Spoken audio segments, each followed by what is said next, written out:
The sun dipped low over Willow Creek, Montana Territory, 1878, casting long shadows across the weathered porch where Patience Blackburn sat motionless, her tears dried to salt tracks on her hollow cheeks. The small wooden cradle beside her rocked gently in the evening breeze, empty but for a tiny knitted blanket that would never warm the child she had lost 3 days prior. The fever had taken little Sarah too quickly, leaving Patience alone in the cabin her husband James had built before the mining accident claimed him last winter. A rider appeared on the dusty road leading to her homestead, his silhouette growing larger against the fading light. Patience didn't move, even as the stranger dismounted and approached with cautious steps, a handful of wildflowers clutched in his weathered hand. Xavier Whitman removed his hat as he reached the edge of her property, revealing sun-bleached hair and eyes the color of a summer storm. He'd been passing through when he'd heard about the widow and her tragedy from townsfolk at the general store. Something about her story had pulled at him, perhaps because he too knew what it meant to be utterly alone. "Madam," he said softly, his voice carrying on the still air, "I don't mean to intrude on your grief." Patience turned slowly, her gaze falling on the stranger standing respectfully at the bottom of her porch steps. She noted his worn boots, the simple flowers in his hand, the gentleness in his expression that seemed at odds with the gun holstered at his hip. "What do you want?" she asked, her voice raw from days of sobbing. Xavier placed the wildflowers on the bottom step. "Just to pay respects, madam. I heard in town about your loss." The widow's eyes drifted to the empty cradle, its gentle rocking like a knife twisting in her heart. "Everyone's heard, I imagine. The poor widow Blackburn, now childless as well as husbandless." Bitterness edged her words. "I didn't come to gawk," Xavier said quietly. "I know something of loss myself." Patience studied him more carefully, noting the sincerity in his eyes. After a moment, she nodded toward the water pump. "There's water if you're thirsty before you move on." Xavier hesitated, then stepped closer, leaving the flowers where they lay. "I could help with some chores before I go. That fence looks like it could use mending." A small, hollow laugh escaped her. "Why would you do that?" "You don't know me." "Because someone once helped me when I had nothing," he answered simply. He gestured to the cradle. "May I ask her name?" Patience's breath caught. No one in town had asked the baby's name, only muttered platitudes about God's will and better places. "Sarah," she whispered. Her name was Sarah. Xavier removed his hat fully and held it against his chest. "I'm sorry about Sarah. And your husband." The widow's eyes filled with fresh tears. Xavier took a step forward, then stopped himself, respecting her space. As the sun disappeared completely behind the mountains, leaving them in the purple twilight, he spoke again. "Let me stay," he whispered, the words carried on the evening breeze. "Just to help for a spell? You shouldn't be alone with this." Patience looked at the empty cradle, then at the wildflowers on her step, and finally at the stranger whose kind eyes held no pity, only understanding. She found herself nodding slowly, though she didn't fully understand why. "The barn," she said. "You can sleep in the barn." And so began the strangest partnership Willow Creek had ever known. Xavier woke before dawn, the barn's musty hay a familiar comfort after years on the trail. He'd slept in worse places since leaving his family's ranch in Texas 5 years ago, wandering from town to town, taking odd jobs, and keeping mostly to himself. Something about Patience Blackburn's quiet dignity in the face of such profound loss had stirred something in him he thought long buried. As the first pale fingers of light crept through the barn slats, he set to work. The widow's homestead had fallen into disrepair in the months since her husband's death. A widow with child had little time for mending fences and fixing leaky roofs. Now, with the child gone too, Xavier suspected Patience had little will for such tasks. By the time Patience emerged from the cabin, Xavier had already repaired the chicken coop and was splitting firewood with rhythmic precision. She stood on the porch, a shawl pulled tight around her thin shoulders, watching him with uncertainty. "You're still here," she said, her voice carrying across the yard. Xavier paused, wiping sweat from his brow despite the morning chill. "Said I would be, madam." "Patience," she corrected automatically. "If you're staying to help, you might as well use my name." He nodded. "Xavier. Xavier Whitman. What brings you to Willow Creek, Mr. Whitman?" "Just passing through," he answered, resuming his work on the wood. heading north, maybe to Helena. Patience watched him work for a moment. There's coffee if you want some. It was a small offering, but Xavier recognized it for what it was, the first tentative step toward accepting his presence. Thank you. I'd appreciate that. Inside the cabin, Xavier noticed the care with which James Blackburn had built their home. The furniture was simple but well-crafted, the floors swept clean. The only disorder was a pile of baby clothes on a chair, as if Patience hadn't been able to put them away. Your husband built this place, he asked, accepting the tin mug of coffee she offered. Patience nodded, her eyes drifting to a photograph on the mantel, a serious-looking man with a thick mustache standing beside a younger, smiling Patience. James came out here in '72. Wrote to me a year later when he had the cabin built, and asked me to join him.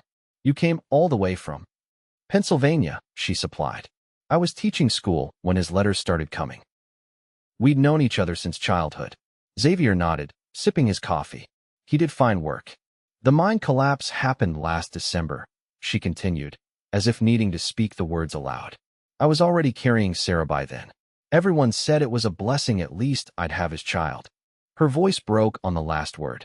Xavier set down his mug and took a risk. Mrs. Blackburn, Patience, I lost my wife and son 3 years ago. Influenza. I know there's nothing I can say that helps, but I understand something of what you're feeling. Patience looked up sharply, studying his face as if searching for deceit. Finding none, her shoulders relaxed slightly. How do you bear it? One day at a time, he answered honestly. Some days are harder than others. She nodded, a silent understanding passing between them. The east fence needs the most work, she said after a moment. The cattle from the Peterson ranch keep getting through. Xavier recognized her need to change the subject. I'll see to it today. For 3 days, Xavier worked from sunup to sundown, repairing what needed fixing and improving what didn't. Patience mostly kept to herself, though she provided meals and occasionally stood watching him work, as if trying to solve a puzzle. On the 4th day, as Xavier was repairing a loose board on the porch, he heard something that stopped him cold. Patience was singing softly to herself as she hung laundry. The tune was gentle, melancholy, and oddly familiar. He realized with a start that it was a lullaby his own mother had sung. When Patience noticed him listening, she fell silent, color rising to her pale cheeks. Don't stop on my account, Xavier said. It's nice to hear singing again. I used to sing to Sarah, she admitted, then added in a whisper, before she was even born. Xavier nodded. My Caroline used to sing to our Thomas too. It was the first time he'd spoken their names aloud in nearly 2 years. Patience hesitated, then asked, Where are they buried? San Antonio, he replied. I couldn't stay there afterward. Every street, every building reminded me of them. Is that why you're always passing through places? She asked perceptively. Xavier drove a nail into the porch board with more force than necessary. Suppose so. That evening, as they sat on the porch watching fireflies blink in the gathering darkness, Patience broke their companionable silence. The town's having a social on Saturday, for the church roof fund. Xavier nodded, unsure why she was telling him this. People will talk if I go alone, she continued, her fingers worrying the edge of her shawl. But they'll talk worse if I don't go at all. They already think I'm. She trailed off. That you're what? Not handling my grief properly, she said with a flash of irritation. As if there's a proper way to lose everything. Xavier understood immediately. Small towns had expectations for how widows should behave, how long they should mourn, when they should rejoin society. He'd seen it before. Would you like me to accompany you? He asked simply. Relief flickered across her features. As a friend, she clarified quickly. Just so I don't have to face their pitying looks alone. As a friend, he agreed. Saturday evening arrived with a golden sunset and a nervousness Xavier hadn't felt in years. He'd bathed in the creek, shaved his trail-worn face, and put on his one decent shirt of faded blue cotton that had once been his Sunday best. Patience emerged from the cabin in a simple green dress, her honey-brown hair pinned up instead of in its usual practical braid. You look nice, he said, the words feeling inadequate. A ghost of a smile touched her lips. It was my only good dress that isn't black. I couldn't bear to wear morning clothes tonight. The town hall was decorated with paper lanterns and wildflowers. A small band played while couples danced and children darted between adults. Conversation faltered as Patience entered with Xavier at her side, curious gazes following them as they made their way to the refreshment table. Patience Blackburn, a plump woman in a purple dress, approached, eyes darting between her and Xavier. "How good to see you out and about. We've all been so worried." "Thank you, Mrs. Peterson," Patience replied politely. "This is Mr. Whitman. He's been helping with repairs at my homestead." Mrs. Peterson's eyebrows rose. "Is that so? How neighborly of him." Xavier tipped his hat. "Madam, and where are you from, Mr. Whitman?" she asked, barely concealing her curiosity. "Originally Texas," he answered. "Been traveling since." "I see," she said in a tone that suggested she saw entirely too much. "Well, Patience, do bring your friend to meet the Reverend. He'll be so pleased you've joined us tonight." As Mrs. Peterson bustled away, Patience's shoulders tensed. "This was a mistake," she whispered. "They're all watching, wondering." Xavier gently touched her elbow. "Let them wonder. You have every right to be here." Throughout the evening, Patience endured condolences and curious glances with quiet dignity. Xavier remained at her side, a steady presence as she navigated the social complexities of being a young widow in a small town. When the band struck up a waltz, he surprised her by extending his hand. "Would you care to dance?" he asked. Patience hesitated. "I'm not sure if I should." "One dance," Xavier said. "Then we can leave if you wish." After a moment's consideration, she placed her hand in his. As they moved across the floor, Xavier was surprised by how naturally they fit together. Patience's steps matched his as if they'd danced 100 times before. "Everyone's staring," she murmured. "Let them," he replied. "You deserve a moment of peace." As the music swelled, Xavier caught her looking at him with an expression he couldn't quite decipher, something between gratitude and confusion, as if she couldn't understand why he was being kind to her. The truth was, he wasn't entirely sure himself. The ride back to the homestead was quiet, the wagon wheels creaking under a blanket of stars. Patience sat beside Xavier on the bench, their shoulders occasionally brushing as the wagon hit a rut in the road. "Thank you," she said finally, "for coming with me tonight." Xavier nodded. "It was my pleasure." When they reached the cabin, he helped her down from the wagon, his hands lingering perhaps a moment too long at her waist. In the moonlight, her face looked younger, less burdened by grief. "Good night, Mr. Whitman," she said softly. "Xavier," he reminded her. "Good night, Patience." As she disappeared into the cabin, Xavier stood for a long moment in the yard, looking up at the stars and wondering what he was doing here, why he couldn't seem to ride away from this widow and her empty cradle as he had from so many places before. The answer, he feared, was beginning to become clear, even if he wasn't ready to acknowledge it. Spring blossomed into early summer, and Xavier remained at the Blackburn homestead. What had begun as a few days' help had stretched into weeks, then a month. The agreement between them was unspoken, but understood. He would stay as long as he was needed, sleeping in the barn and taking his meals with Patience in the cabin. Together, they established a rhythm. Xavier tended the animals and worked the small plot of land James had cleared for crops, while Patience kept the household running and sold eggs and butter in town. In the evenings, they often sat on the porch, sometimes talking, sometimes wrapped in comfortable silence. Townsfolk gossiped, of course. A young widow and a mysterious cowboy living on the same property was fodder for speculation. But something about Xavier's quiet strength and Patience's dignified bearing kept the worst rumors at bay. Besides, Willow Creek had seen how the homestead was thriving again under their joint care. One warm June morning, Xavier was repairing the roof when he heard the sound of Patience's voice, raised in alarm. He scrambled down the ladder to find her backing away from the woodpile, face pale. "Rattlesnake," she gasped, pointing to the coiled serpent that had emerged from between the logs. Xavier quickly positioned himself between Patience and the snake. "Get back to the porch," he instructed calmly. The rattler's warning buzz filled the air as he reached slowly for the axe leaning against the chopping block. With one swift, precise movement, Xavier dispatched the snake. When he turned back to Patience, he found her watching him with an odd expression. "Are you all right?" he asked, moving toward her. She nodded, then surprised him by laughing shakily. James was terrified of snakes. Used to make me check the woodpile. It was the first time she'd spoken of her husband with anything approaching lightness. Xavier smiled. We all have our fears.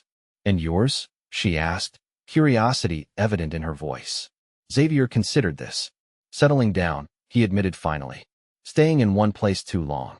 Something flickered in Patience's eyes, disappointment, perhaps, but she quickly masked it. Well, you've managed a whole month here. That must be some kind of record. It is, he confirmed, realizing with some surprise that he hadn't felt the familiar itch to move on, not once since arriving. That evening, a summer storm rolled in, bringing crashing thunder and sheets of rain that pounded the cabin roof. Xavier secured the animals in the barn, then made a dash for the porch, arriving soaked to the skin. Patience opened the door, a lamp in her hand illuminating her concerned face. You're drenched. Come inside before you catch your death. Xavier hesitated. They had an unspoken boundary. He did not enter the cabin after supper. It was her space, her sanctuary. I'll be fine in the barn, he assured her. A crack of lightning split the sky, followed immediately by a deafening thunderclap. Patience jumped, nearly dropping the lamp. Don't be foolish, she said firmly. The barn roof still leaks in 3 places. You'll come inside until the storm passes. Too cold and wet to argue. Xavier followed her into the warm cabin. Patience busied herself stoking the fire while he stood awkwardly dripping on her clean floor. There are some of James's clothes in the trunk by the bed, she said, not looking at him. They might be a bit short in the arms, but they're dry. Xavier changed quickly behind the privacy screen, emerging in a flannel shirt and trousers that indeed showed too much ankle and wrist. Patience had prepared coffee and was sitting at the table, her face illuminated by lamplight. Thank you, he said, accepting the steaming mug she offered. The storm raged outside, rain lashing the windows and wind howling around the eaves. Inside, the cabin felt like a world apart, a haven of warmth and light. I've been meaning to ask, Patience said, breaking the comfortable silence between them. What will you do when you leave here? The question caught Xavier off guard.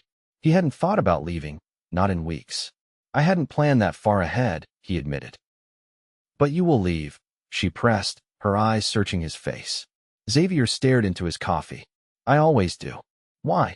The simple question hung between them. He considered his answer carefully. After Caroline and Thomas died, I couldn't bear to be around anything familiar. Every memory hurt like a physical wound. So I started writing, thinking if I went far enough, fast enough, I could outrun the pain. He gave a short, humorless laugh. Turns out grief is a patient writer. Patience nodded, understanding in her eyes. After James died, I thought about going back east. But then there was the baby coming, and I couldn't bear to leave the home he built for us. Her hand drifted unconsciously to her flat stomach. Now, without Sarah, I sometimes wonder what's keeping me here. What is? Xavier asked softly. She met his gaze, something unspoken passing between them. I'm not sure anymore. Another crash of thunder shook the cabin, causing the lamp to flicker. In that momentary dimming, Xavier saw tears glistening in Patience's eyes. Without thinking, he reached across the table and took her hand. Her fingers were cold despite the warm mug she'd been holding. For a long moment, they sat like that, connected by that simple touch as the storm raged around them. You should stay here tonight, Patience said finally, her voice barely audible above the rain. On the settle. It's too dangerous to go back to the barn. Xavier nodded, not trusting himself to speak. As she rose to fetch blankets, their hands lingered together for a heartbeat longer than necessary, neither quite willing to break the connection. That night, as Xavier lay on the too short settle listening to the storm and Patience's soft breathing from behind the curtain that separated her bed from the main room, he realized with startling clarity that he was in danger of breaking his most important rule: never form attachments. Because somewhere between fixing fences and sharing quiet evenings on the porch, he had begun to care for Patience Blackburn in a way that terrified him. Morning brought clearing skies and an awkwardness between them that hadn't existed before. Patience bustled around preparing breakfast, avoiding Xavier's gaze, while he folded the blankets with meticulous care. I should check on the animals, he said after they'd eaten in near silence. Patience nodded, still not meeting his eyes. I need to go into town today. We're low on flour and sugar. I'll hitch up the wagon for you, Xavier offered. Thank you. Their carefully constructed routine had been disrupted by the intimacy of the previous night, not physical intimacy, but the emotional kind that came from sharing pieces of oneself long kept hidden. As Xavier prepared the wagon, Patience emerged from the cabin in her town dress, her hair neatly pinned under a bonnet. She looked younger somehow, almost pretty in the clear morning light. "Would you like me to come with you?" he asked, helping her onto the wagon seat. She shook her head. "I think it's better if I go alone. People talk enough as it is." Xavier nodded, understanding her concern. "Be careful on the south road. The storm probably washed out some sections." "I will." She gathered the reins, then hesitated. "Xavier." "Yes. Thank you. For staying last night. For listening." Before he could respond, she flicked the reins and the wagon pulled away, leaving him standing in the yard with words unspoken on his lips. The day stretched endlessly as Xavier worked around the homestead, his thoughts continually drifting to Patience. By mid-afternoon, concern began to gnaw at him. The trip to town shouldn't have taken this long, even accounting for visiting and shopping. When he spotted the wagon approaching at last, relief flooded through him, followed quickly by alarm. Patience was not alone. Seated beside her was a severe-looking woman in a dark traveling suit, her posture rigid with disapproval. Xavier waited by the barn as the wagon pulled up. Patience's face was tense, her eyes signaling a warning he couldn't interpret. "Mr. Whitman," she said formally, "this is my mother-in-law, Mrs. Eleanor Blackburn. She's arrived from Denver for a visit." The older woman's gaze swept over Xavier, taking in his work clothes and sun-weathered face with obvious disdain. "So this is the drifter I've been hearing about," she said, her voice crisp with Eastern refinement. "The one who's moved himself into my son's home." "Mother Blackburn," Patience began, but the older woman cut her off with a raised hand. "I received most disturbing letters from Beatrice Peterson," Eleanor continued, "about my widowed daughter-in-law living in sin with some cowboy. I dismissed them as gossip until her last letter mentioned the social where you were seen dancing together." Xavier removed his hat. "Madam, there's been a misunderstanding. I've been helping Mrs. Blackburn with the homestead. I sleep in the barn." Eleanor's thin lips curled with skepticism. "How convenient." She turned to Patience. "I came as soon as I could. A young woman alone is vulnerable to all manner of exploitation, especially one in grief." Patience's cheeks flushed with anger. "Xavier has been nothing but respectful and helpful. Without him, I might have lost the homestead entirely. And I'm sure his assistance comes without expectation of compensation." Eleanor's implication hung in the air between them. Xavier's jaw tightened, but he kept his voice level. "Mrs. Blackburn, I understand your concern for your daughter-in-law, but I assure you, my intentions have been honorable." "Intentions?" Eleanor seized on the word. "So you admit to having intentions toward my son's widow?" Patience intervened. "Mother Blackburn, you must be tired from your journey. Let's get you settled inside." She shot Xavier an apologetic look as she helped the older woman down from the wagon. Xavier watched them disappear into the cabin, a sinking feeling in his stomach. The arrival of James's mother changed everything, bringing the outside world and its judgments crashing into the sanctuary they had created. That evening, Xavier took his supper in the barn, understanding without being told that his presence in the cabin would only make things more difficult for Patience. As darkness fell, he considered his options. The honorable thing to do would be to leave to spare Patience the gossip and her mother-in-law's disapproval.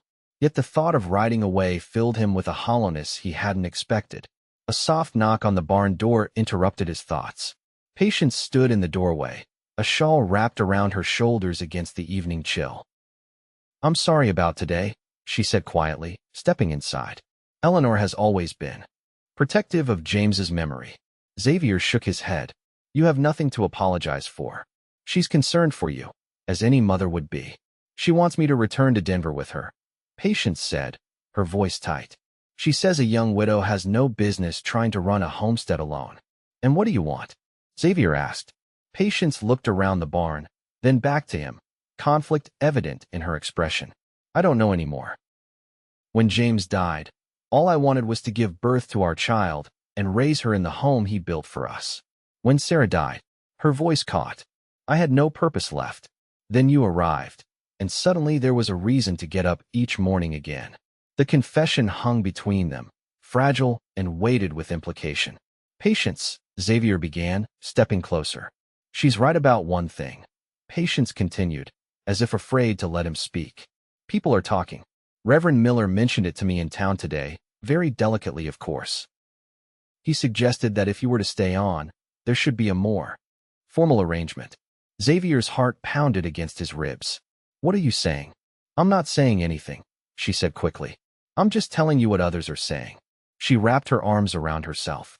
Eleanor plans to stay for 2 weeks. After that, she expects me to have made arrangements either to return with her or to sell the homestead. Xavier absorbed this information, understanding the choice being laid before both of them. And what will you do? Patience met his gaze directly. Vulnerability and strength mingled in her expression. That depends, in part, on you.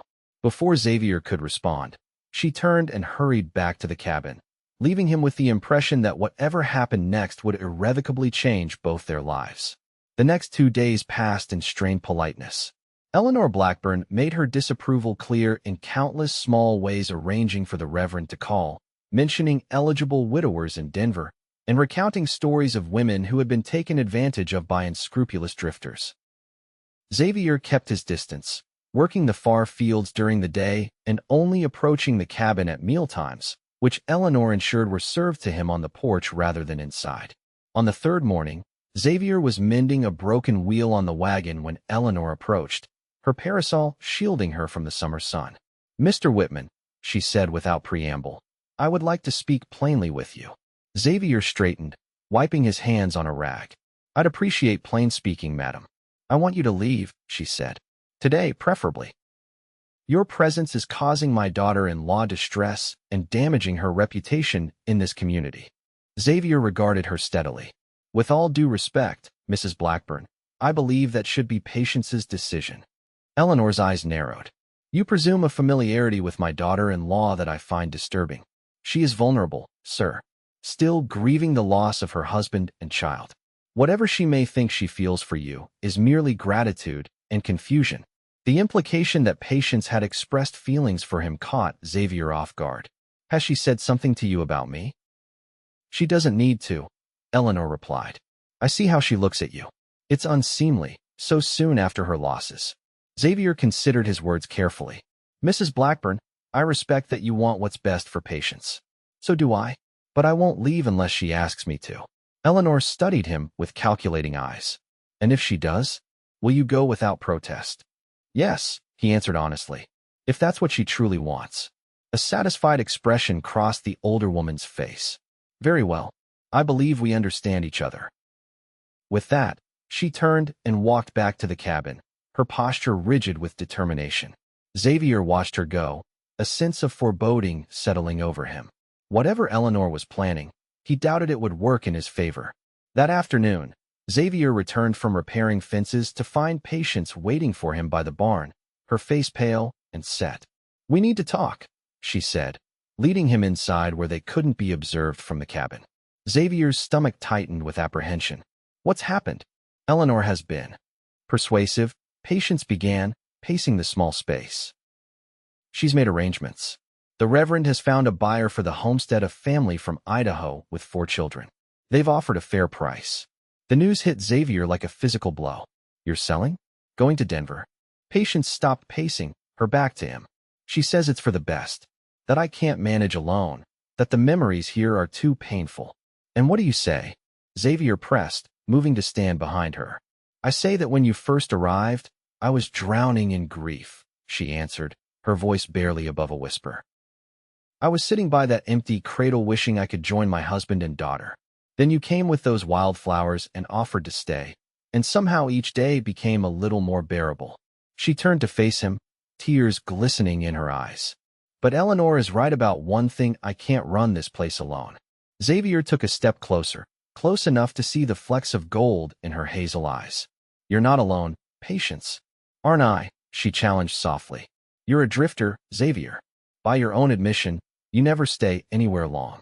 What happens when the wanderlust takes you again? When the memories of your own losses become too faint and you need to run to outpace them." Her words struck uncomfortably close to the truth he'd been avoiding. I don't know, he admitted. I just know that for the first time since Caroline and Thomas died, I found a place where I want to stay. Hope flickered across Patience's face, quickly replaced by uncertainty. For how long? I can't promise forever, he said honestly. But I can promise to try, to face each day instead of running from it. Patience stepped back, creating distance between them. Eleanor expects an answer by tomorrow. The family is ready to take possession at the end of the month. And what will you tell her? Xavier asked, his heart pounding. I don't know yet, Patience replied, her voice steadying. But I need to make this decision for myself, not for her, and not for you. With that, she slipped out of the barn, leaving Xavier to wonder if he'd said too much or not enough. That night, Xavier couldn't sleep. The thought of Patience leaving, of the homestead passing to strangers, of returning to his solitary wandering, all of it left a hollow ache in his chest he couldn't ignore. As the moon rose high over the barn roof, he made a decision. Morning found him waiting on the porch when Patience emerged from the cabin. Eleanor had gone to town with the Reverend to finalize details of the sale, giving them a rare moment alone. I need to show you something, Xavier said without preamble. Will you ride with me? Curiosity overcame Patience's hesitation. Where? Not far. Please. They rode double on Xavier's horse, Patience seated in front of him, her back warm against his chest. He guided them along the creek that bordered the property, then up a gentle rise to a spot overlooking the valley. I found this place a few weeks ago, Xavier explained as they dismounted. Reminded me of somewhere I used to go as a boy in Texas. The view was breathtaking, rolling hills giving way to distant mountains, the town of Willow Creek a cluster of buildings in the valley below, and the Blackburn homestead a peaceful haven of fields and fences. It's beautiful, Patience admitted, shielding her eyes from the morning sun. Xavier took a deep breath. Patience, I'm not good with words. Never have been. But I need you to understand something before you make your decision. She turned to him, her expression guarded yet hopeful. When I came upon your porch that evening and saw you sitting by Sarah's cradle, something happened to me, he continued. Something I can't fully explain. I've spent 3 years running from attachments, from anything that might anchor me to a place or person. But these past weeks with you, I've stopped running. Patience's eyes widened slightly. What are you saying, Xavier? I'm saying I love you, he said simply. Not just out of pity or a desire to protect. I love your strength, your dignity, the way you faced unimaginable loss without breaking. I love the woman who sings lullabies while hanging laundry and stands up to her mother-in-law and makes me want to be better than I am. Tears spilled onto Patience's cheeks. You can't know that. It's too soon. Is it? Xavier asked gently. We've both lived lifetimes in our grief. Maybe that changes how time works for people like us. He reached for her hands, holding them between his own. I'm not asking you to love me back. I'm not even asking you to stay. I just wanted you to know before you decided. Patience looked down at their joined hands, then back up at him. I'm afraid, she admitted. Afraid to care for someone again, only to lose them. I know, Xavier said. Believe me, I know. She extracted one hand to wipe away her tears. Eleanor says I'm confused, that I'm mistaking gratitude for deeper feelings. And what do you think? He asked. A small, tremulous smile touched her lips. I think that when I'm with you, I remember how to breathe again, how to see beauty in the world, how to hope. Xavier's heart soared at her words.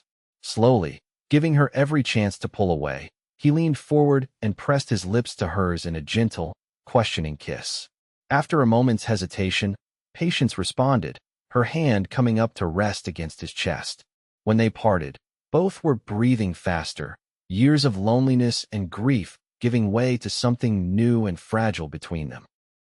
I can't promise I won't ever get the urge to run, Xavier said honestly.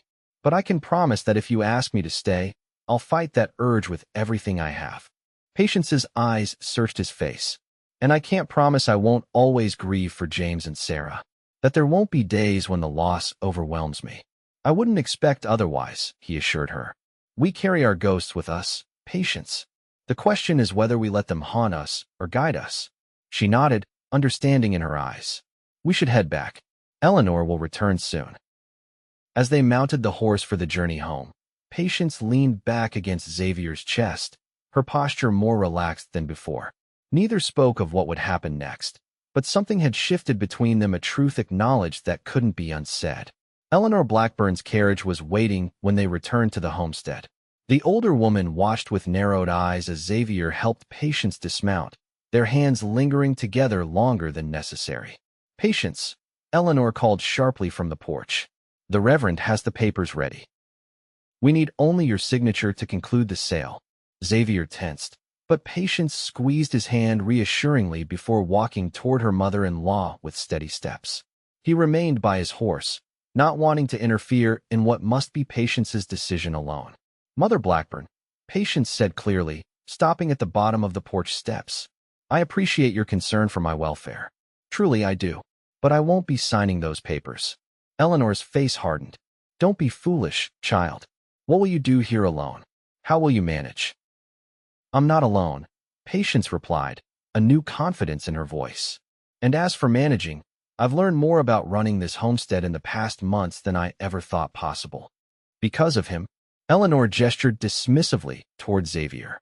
"A drifter who'll be gone with the next change in the wind?" Patience shook her head. "Xavier may have helped me see my own strength, but the decision to stay is mine. This is my home, the home James built for us, where my daughter lived her brief life. I won't abandon it." Eleanor's expression softened slightly. "My dear, I understand your attachment to this place. But you're too young to consign yourself to isolation and hard work when you could have comfort and society in Denver." "I'm not isolated," Patience countered. "I have friends in town, neighbors who help when needed. And yes, I have Xavier, for as long as he chooses to stay." The older woman sighed deeply. "And what of propriety? What of your reputation?" A small smile touched Patience's lips. "I believe the Reverend mentioned a solution to that particular concern." Eleanor's eyebrows rose. "You can't possibly be considering marriage to this stranger." "He's not a stranger to me," Patience said simply. "And no, we haven't discussed marriage. But if that day comes, it will be our decision to make, not yours." Xavier watched this exchange with growing admiration for Patience's quiet strength. She had found her voice again, standing firm against the pressure to conform to others' expectations. Eleanor studied her daughter-in-law for a long moment, then nodded curtly. "I see you've made up your mind. I hope you don't come to regret this decision." "I might," Patience acknowledged. "Life offers no guarantees, but it's my choice to make." With visible reluctance, Eleanor turned to Xavier. "Mr. Whitman, it seems my daughter-in-law has placed her trust in you. I pray you prove worthy of it." Xavier nodded respectfully. "That's my intention, madam." The following days brought an uneasy truce. Eleanor remained at the homestead, watching with critical eyes as Xavier and Patience worked side by side. If she noticed the subtle changes between them, the lingering glances, the way their hands sought each other when they thought no one was looking, she made no comment. On the morning of Eleanor's departure, she took Patience aside for a private conversation. Xavier kept his distance, giving them space for their farewell. "I still think you're making a mistake," Eleanor said, adjusting her traveling gloves. "But I understand why you're doing it." Patience looked surprised. "You do?"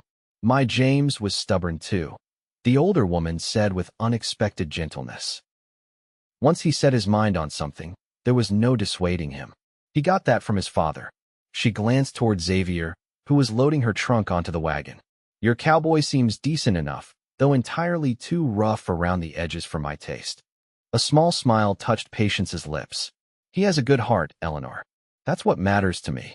Eleanor sighed. "Just promise me you won't rush into anything. Give yourself time to be certain of your feelings." "I promise."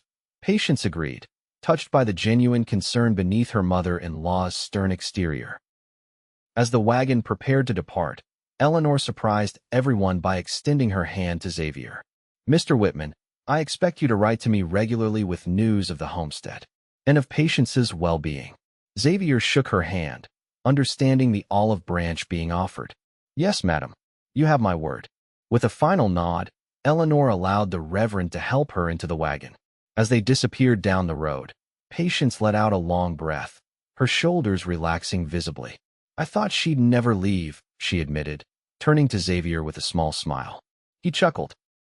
"She cares for you, in her own way." "I know." Patience looked around at the homestead, the mended fences, the thriving garden, the cabin with its swept porch. She doesn't understand that this is where I need to be, where I want to be. Xavier stepped closer, emboldened by Eleanor's departure. And am I part of that wanting? Patience met his gaze directly. You know you are. His heart swelled at her words. Slowly, giving her every chance to step away, he wrapped his arms around her waist, drawing her against him. Patience came willingly, her hands resting on his chest. I meant what I said on the hillside, Xavier murmured. I love you, Patience Blackburn. She smiled up at him, a real smile that reached her eyes. And I love you, Xavier Whitman.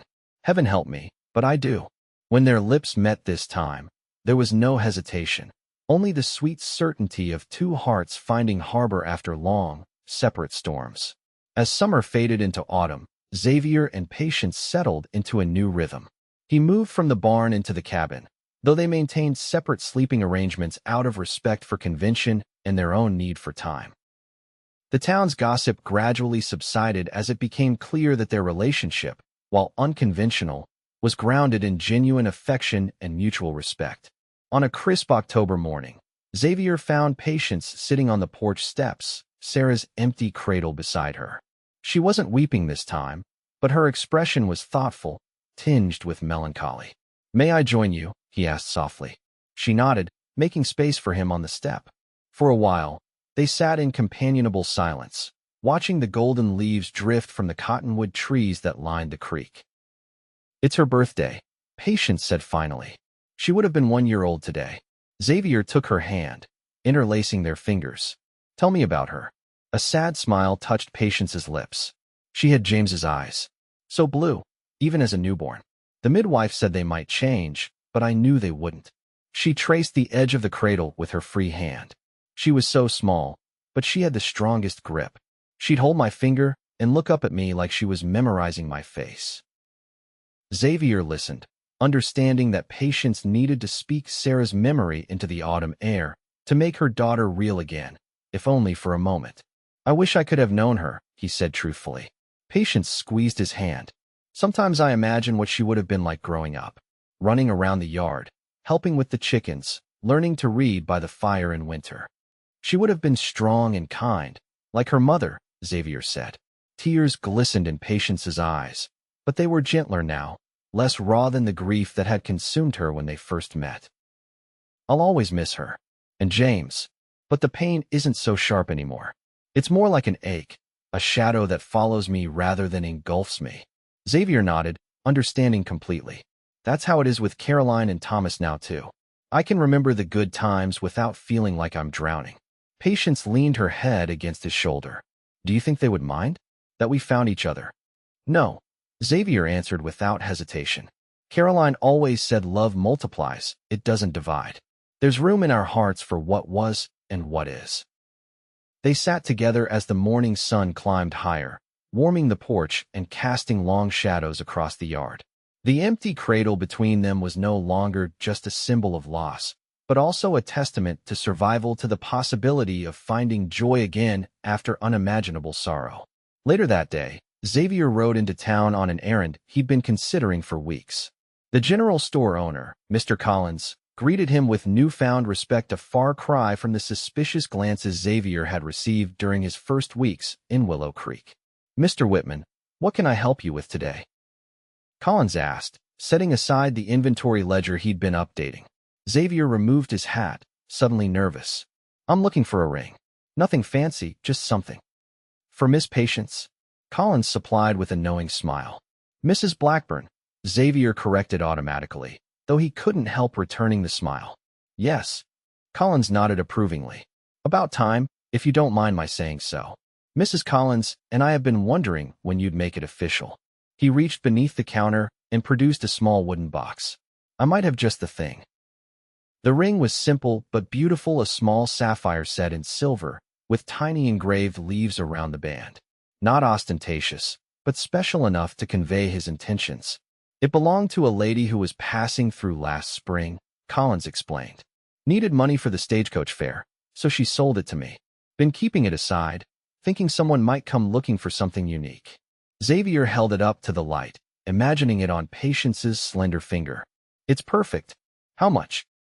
They agreed on a price, and Xavier tucked the small box into his pocket, his heart lighter than it had been in years. As he mounted his horse for the ride home, Reverend Miller approached, his expression friendly. "Mr. Whitman, a word if I may?" Xavier nodded respectfully. "Reverend, I understand congratulations might soon be in order," the older man said with a smile. "Mrs. Collins saw you examining rings. News traveled fast in small towns." Xavier chuckled. "Word gets around quick." "Indeed it does," the Reverend agreed. "I wanted to let you know that I'd be honored to perform the ceremony whenever you and Mrs. Blackburn decide the time is right." "Thank you, Reverend. That means a lot." As Xavier rode home, the weight of the ring in his pocket reminded him of how much had changed since that spring evening when he'd first seen Patience weeping by an empty cradle. They had both been broken then, shattered by losses that seemed unbearable. Somehow, in helping each other heal, they had found something neither expected: a second chance at love. The homestead came into view as the sun began its descent, casting the cabin and surrounding fields in a golden glow. Xavier spotted Patience in the garden, harvesting the last of the season's vegetables before the first frost. She straightened as she heard his approach, shading her eyes against the setting sun, a smile blooming on her face that made his heart stutter in his chest. This, he realized, was what coming home felt like. Xavier had planned to wait for the perfect moment to propose, perhaps during the harvest festival the following week, or on a clear night beneath the stars. But as Patience walked toward him, her cheeks flushed from work and her eyes bright with welcome, he knew he couldn't wait another day. He dismounted quickly, reaching for her hands as she approached. "I have something to ask you," he said, his voice thick with emotion. Patience's expression turned curious. "What is it?" Xavier took a deep breath, then lowered himself to one knee, still holding her hands in his. Understanding dawned in her eyes as he reached into his pocket and withdrew the small box.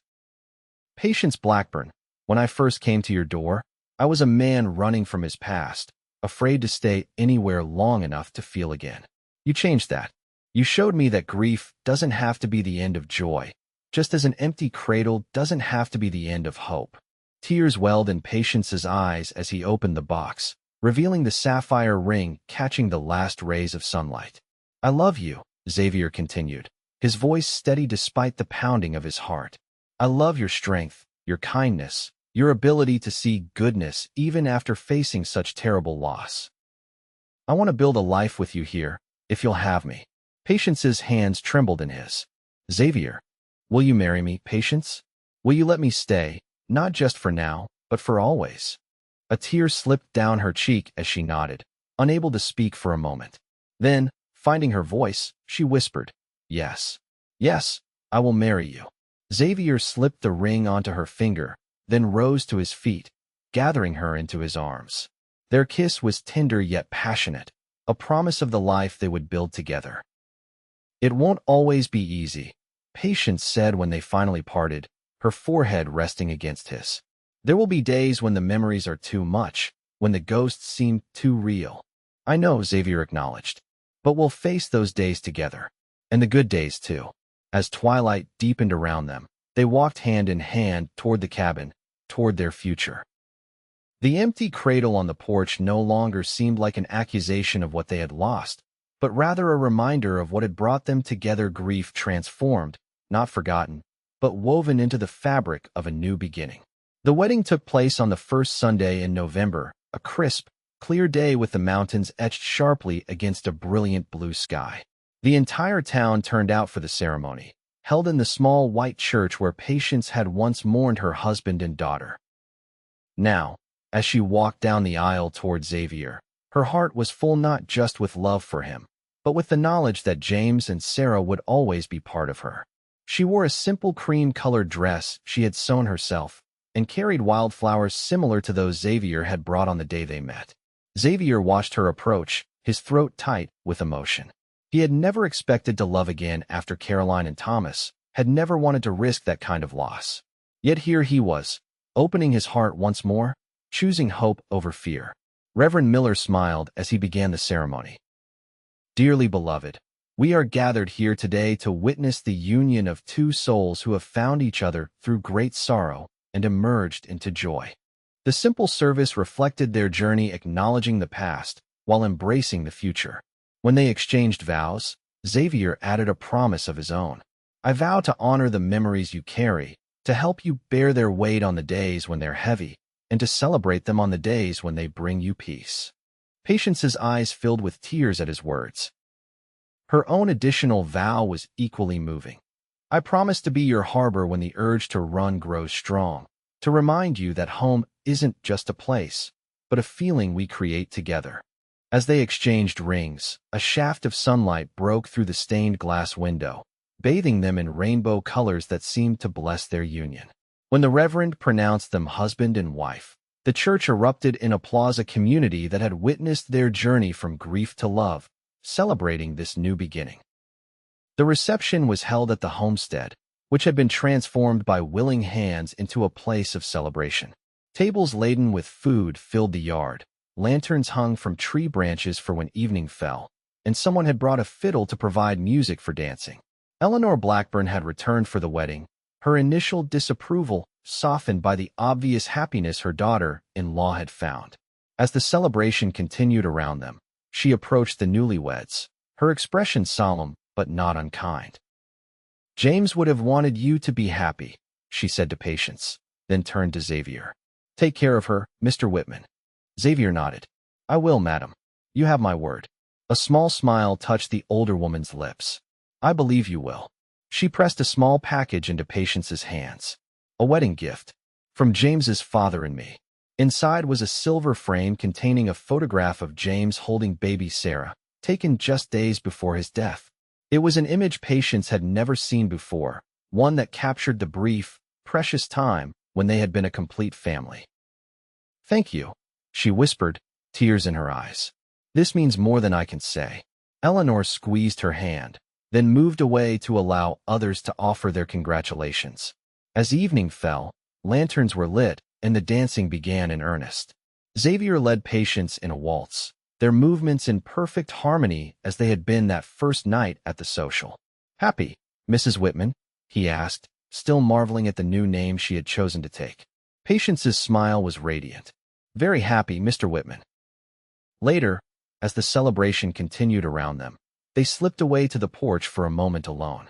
The empty cradle still sat there, but now it was filled with the wildflowers from Patience's bouquet, a symbol transformed from grief to hope. I've been thinking, Xavier said, his arm around her waist. That spare room would make a fine nursery someday, if you wanted. Patience looked up at him, surprise and longing mingled in her expression. You'd want that? Children? With you? Yes, he answered honestly. Not to replace those we've lost, but to add to the family we're building. She leaned against him, considering his words. I'd like that. Not right away, perhaps, but someday. They stood together in comfortable silence, watching their friends and neighbors celebrate, the future stretching before them, not guaranteed to be free from sorrow, but rich with the promise of joy shared and burdens halved. We should go back, Patience said eventually. It's our wedding, after all. Xavier smiled, pressing a kiss to her temple. We have time. All the time in the world.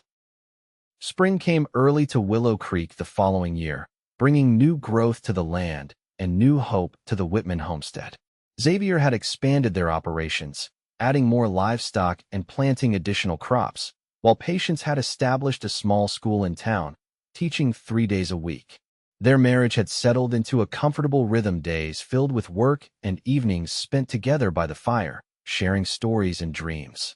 The nightmares that had once plagued them both came less frequently now, though there were still days when grief visited unexpectedly. On those days, they held each other a little tighter, understanding without words what the other needed. Sometimes Patience would sing the lullaby that had first drawn Xavier to her, her voice clear and sweet in the quiet of their home. Other times, Xavier would speak of Caroline's laugh or Thomas's curiosity, keeping their memories alive in this new life he had built. The empty cradle remained on the porch, no longer a symbol of loss, but a reminder of their journey, how two broken people had found each other and chosen to build something beautiful from the shards of their shattered lives. One warm April morning, Patience stood at the stove preparing breakfast when a wave of dizziness washed over her. Xavier, who had just come in from tending the animals, was at her side in an instant, his strong hands steadying her. Are you all right? He asked, concern etched on his features. Patience nodded, though uncertainty flickered in her eyes. Just a little lightheaded. It's been happening the past few mornings. Xavier guided her to a chair, pouring her a cup of water. Maybe you should see Doc Wilson. Perhaps, she agreed, though a small smile played at the corners of her mouth. Though I think I already know what he'll say. Xavier's brow furrowed in confusion, then cleared as understanding dawned. Patience, are you? She took his hand, placing it gently against her still flat stomach. I think so. I've suspected for a couple of weeks now.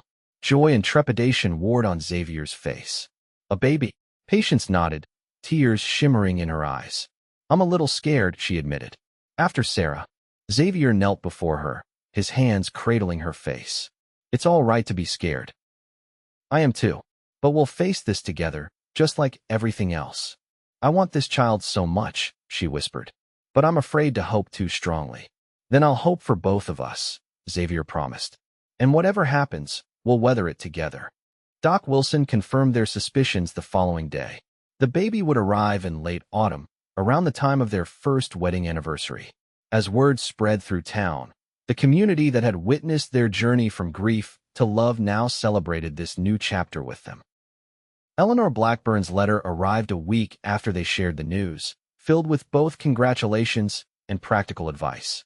She promised to visit when the baby came, a prospect that Xavier found both daunting and oddly comforting. His mother-in-law's sharp edges had softened somewhat over the past year, particularly in her letters to Patience. As summer bloomed across the valley, Patience's body changed with the seasons. Xavier found himself watching her with a mixture of wonder and protectiveness, marveling at the miracle growing within her even as he worried about the dangers childbirth could bring. One evening, as they sat on the porch enjoying the sunset, Patience caught him staring at her rounded belly. What are you thinking about? She asked, her hand resting on the swell where their child grew. Xavier smiled, moving to sit beside her on the swing he had built that spring. About how lucky I am. How different my life would be if I hadn't stopped that day. Do you ever regret it? She asked softly. Stay. He shook his head. Not for a moment. Though I'll admit, there are days when the old restlessness returns. Days when I wonder what's over the next hill or beyond the mountains. Patience nodded, understanding in her eyes. And what do you do on those days? I look at you, he said simply. And I remember that everything I need is right here. She leaned against him, her head on his shoulder. When the baby comes, we should take a trip. Not far, just to Helena perhaps. So you can see what's over that hill. Xavier chuckled. Always understanding me better than I understand myself. That's what love is, she replied, guiding his hand to feel the baby's movement. Knowing someone's heart, even the parts they keep hidden. As autumn painted the valley in golds and reds, Patience's time drew near. Xavier found himself increasingly anxious, remembering all too vividly how Caroline had struggled during Thomas's birth. He threw himself into preparations ensuring the cabin was warm and secure for winter, stocking supplies in case the weather turned bad, and making arrangements for the midwife to stay nearby as the time approached. Patience watched his frantic activity with patient amusement. The baby won't come any faster with you wearing out the floorboards, she teased one evening as he paced the cabin. Xavier stopped, a sheepish smile crossing his face. Sorry, I just want everything to be perfect. It won't be perfect, she said gently. Life rarely is. But it will be ours, and that's what matters. The baby arrived on a clear November night, just 3 days after their first wedding anniversary. Xavier paced outside the bedroom door as the midwife and Eleanor Blackburn attended Patience, his heart racing with each cry he heard from within. After what seemed an eternity, the door opened and Eleanor emerged, her stern face softened with emotion. You have a daughter, Mr. Whitman. Mother and child are both well. Xavier's legs nearly gave way beneath him. A daughter. He had a daughter. Eleanor squeezed his arm, an unexpected gesture of support. Go meet your child. Patience lay propped against pillows, her face glowing despite the exhaustion evident in her eyes. In her arms was a tiny bundle wrapped in a soft blanket, the same one that had once lain in Sarah's empty cradle. Come meet your daughter, Patience said softly as Xavier approached, awe and uncertainty mingling in his expression. He sat carefully on the edge of the bed, his hands trembling slightly as Patience placed the baby in his arms. The infant's face was red and wrinkled, with a shock of dark hair that reminded him of his own mother. As he held her, she opened her eyes deep blue, like the sapphire in Patience's wedding ring. "She's perfect," he whispered, tears blurring his vision. Patience smiled, reaching out to touch the baby's tiny hand. "I thought we might name her Hope, for what she represents to us both." Xavier nodded, unable to speak past the lump in his throat. Hope, a perfect name for this child who embodied their journey from despair to joy. "Hope Caroline Whitman," he suggested when he found his voice again. "If that's all right with you." Tears filled Patience's eyes. "And Sarah," she added softly. "Hope Caroline Sarah Whitman. A big name for such a little person," Xavier said with a gentle smile. "She'll grow into it," Patience replied, her fingers intertwining with his. "And she'll know the stories of those who came before her, James and Sarah, Caroline and Thomas. They'll be part of her heritage, part of what makes her who she is."